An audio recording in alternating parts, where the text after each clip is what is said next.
Kue Sengkulun lahir dari kisah rakyat Betawi yakni pada tahun 1513 sampai 1514 dan merupakan persembahan pada Raja Pakuan. Selanjutnya, pada tahun 1521 saat Portugis memasuki wilayah Malaka, masih ada rakyat di Batavia yang memihak Raja Tanjung Jaya menjadi kerajaan Sunda Pajajaran. Bermula dari Hulun-Hulun, Sengkulun hadir karena Hulun-Hulun yang mengabdi pada kerajaan Sunda Kelapa. Kudapan ini lahir menjadi kue yang dipersembahkan oleh rakyat pada keraton atau kulun. Meski berbentuk kue, Sengkulun memiliki arti filosofis yang mendalam, yakni sebagai kesetiaan dan persembahan pada Raja Pakuan. Konon, nama Sengkulun diambil dari pemahaman Sang Kulun atau keraton. Demikian pula kedudukan kue Sengkulun dalam bermasyarakat Betawi sejak dulu dikenal sebagai persembahan bagi orang yang dituakan atau pembesar.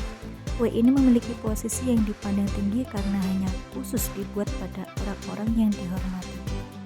Selain itu, pembuatan kue Sengkulun hanya dilakukan pada perayaan upacara besar seperti Hari Raya Idul Fitri dan Idul Adha, upacara sedekah bumi hingga hantaran untuk upacara pernikahan.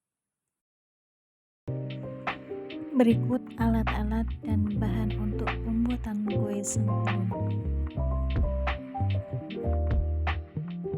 Langkah awal, kita siapkan kelapa yang agak muda, kita parut terlebih dahulu. Kemudian campurkan semua bahan, baik itu kelapa parut, tepung, beras ketan, gula, sedikit garam. Campur menggunakan tangan. Local knowledge memudahkan dalam pencampuran.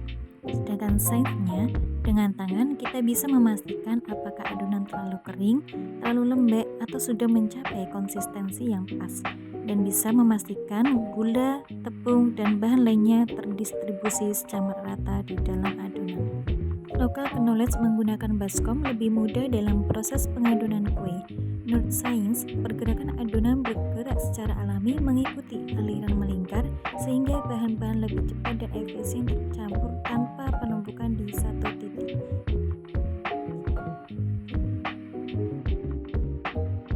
Sembari proses pengadonan, kita buat terlebih dahulu pewarna makanan. Untuk warna hijau, kita pakai menggunakan daun pandan.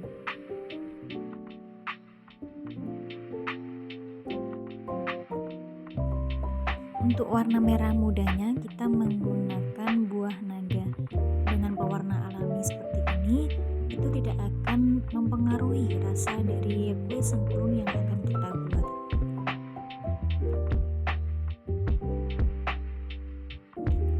Kemudian setiap adonan kita beri warna hijau, merah muda, putih atau original.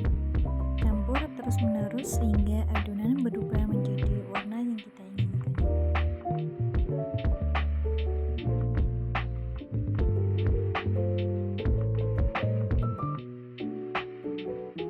Untuk lapisan daun pisang, kita olesi minyak goreng terlebih dahulu. Minyak goreng memiliki sifat hidrofobik atau menolak air, yang berarti ia tidak mudah larut dalam air. Ketika diaplikasikan pada daun pisang, minyak menciptakan permukaan yang tidak menyerap kelembapan dari adonan. Langkah selanjutnya, melapisi adonan local knowledge supaya menarik dan bervariasi. Untuk saiznya, kombinasi berbagai rasa dari lapisan berbeda dapat menciptakan keseimbangan rasa yang lebih kompleks dan menarik. Penumpukan ini distribusi tekstur yang merata di seluruh kue, memberikan sensasi gigit yang konsisten.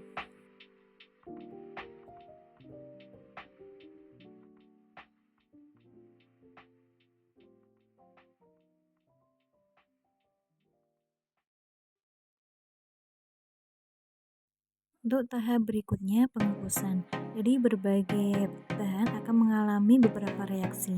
Tepung beras ketan pada suhu tinggi menyebabkan butiran pati menyerap air dan membengkak sehingga terjadi gelatinisasi yang memberikan tekstur kenyal dan elastis pada kue Sengkulun. Sedangkan gula, pada suhu yang lebih tinggi gula mengalami karamelisasi. Meskipun pengukusan pada suhu 100 derajat Celcius dapat membuat gula lebih mudah larut dan terdistribusi ke seluruh adonan, memberikan rasa manis yang merata pada kue. Kelapa parut yang terdapat dalam adonan juga mengalami perubahan saat dikukus. Serat-serat kelapa menyerap uap air dan menjadi lebih lunak, sehingga memberikan tekstur yang lebih halus dan kenyal pada kue.